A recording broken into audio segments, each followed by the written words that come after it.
My name is Hemichordata. I'm 530 million years old, and I'm the Bachelor. I live in shallow coastal areas, but I have family in the deep sea, so I also have a house there. So yeah, I'm around there very often. I'm a suspension eater type.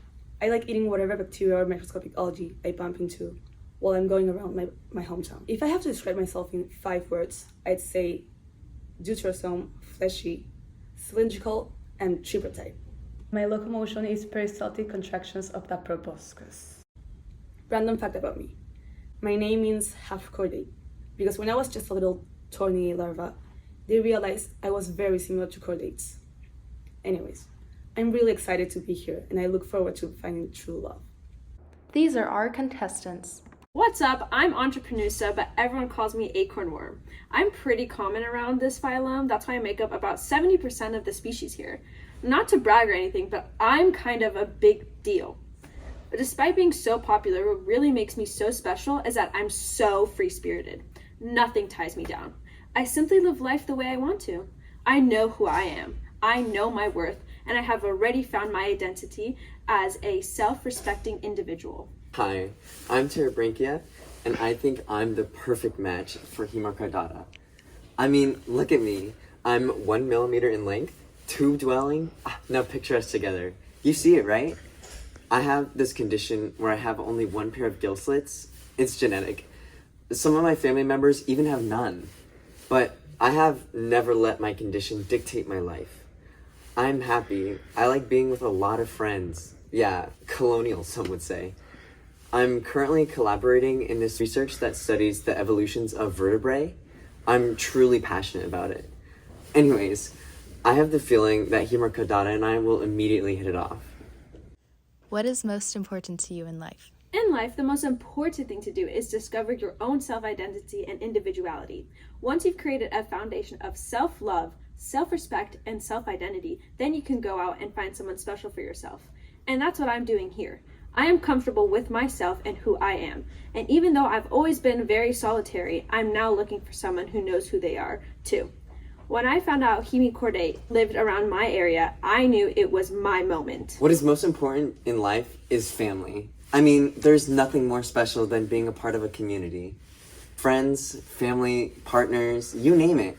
I'm always surrounded by others, no matter where I go. I just can't picture life without them. I would love for Hemichordata to be a part of that community with me. How would you describe your bedroom needs? A lot of entrepreneurs like me don't need anyone else in the bedroom and reproduce asexually. I, however, can engage in sexual reproduction, where my offspring can come from either direct development or indirect development. There's no need to worry about any of that stuff with me. I can only reproduce asexually through budding. I spend most of my time contributing to this NGO called Together for Human Health, which basically focuses on the regeneration of anterior and posterior adult body structures after complete amputation, including the heart-kidney complex and stoma cord. Fun fact about me, I have several hundred pairs of gill slits and the potential to grow up to 2 meters in length. Fun fact about me, there's not too many people like me. I'm pretty mysterious in that way. Tune into next week's episode of The Bachelor. Now on to our scheduled program. To develop our data matrix, we assigned 15 characteristics to determine the morphological relationship between the phylum groups. These characteristics included symmetry, cephalization, firmness, organ systems, among others. By using the information developed in our data matrix, we were able to produce a morphology tree using Mesquite. The results of our tree showed our assigned taxa, Hemichordata, displaying characteristics most similar to phylum Annelida. To develop a molecular phylogenetic tree, we compared the 16S ribosomal subunit mitochondrial DNA sequences in the Psi phylums in our taxa. According to our genetic phylogenetic tree, Hemichordata and Chordata share a most recent common ancestor. However, this differentiates from the morphology tree that shows Annelida and Hemichordata sharing a most recent common ancestor. Additionally, in our genetic tree, Ectodermata is in the same clade as Chordata and Hemichordata. However, our morphological tree showed Hemichordata only in the same clade as Annelida.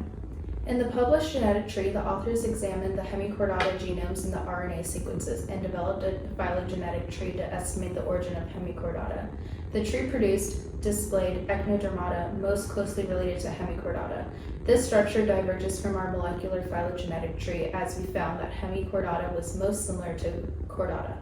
It's been estimated that Hemichordata emerged sometime during the Cambrian expulsion, approximately 541 million to 530 million years ago. This is a time of an unprecedented increase of new organisms. Previous hypotheses were based solely on morphology rather than DNA and RNA sequencing. By only using morphology to determine the relationships between phylums, it failed to take into account analogous structures, which are features displaying similar functions but do not derive from a common ancestor. That is why in earlier hypotheses, Annelida was most closely related to Hemichordata rather than Echinodermata and Chordata. There does remain some uncertainty regarding the placement of Hemichordata in the phylogenetic tree of life due to the limited number of fossil records.